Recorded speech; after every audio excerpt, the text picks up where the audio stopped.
जय झूलेलाल। सिंधी समाज ट्रेडर पकड़ियल आहे, न रुगो हिंदुस्तान जे पर सॼे दुनिया जे कुंड कड़छ में फैलियल आहे।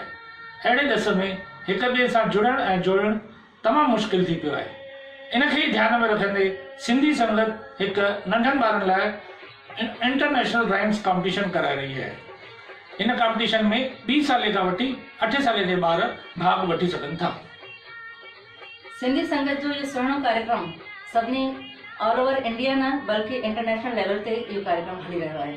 इन में नंढा ॿार 2 खां 8 साल जी उमिरि वारा ॿार ॿिनि कैटेगरीज़ में जूनियर ऐं सीनियर कैटेगरी में भाग वठंदा।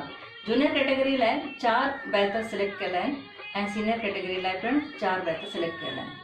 इन्हनि चइनि बैचनि मां को बि हिकु बैच कंहिं 2 to 5 years वारो ऐं 5 to 8 years वारो ॿार सिलेक्ट करे पंहिंजो चवंदो ऐं उनजो वीडियो शूट थींदो।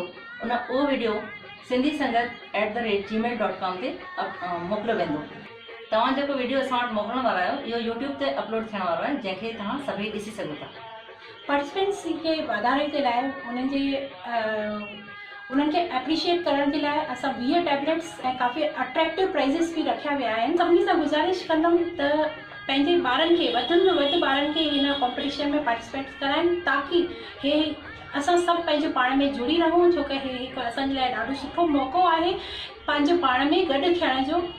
ऐं तव्हांजे ॿारनि जो जेको वीडियो आहे उहो यूट्यूब ते अपलोड कयो वेंदो।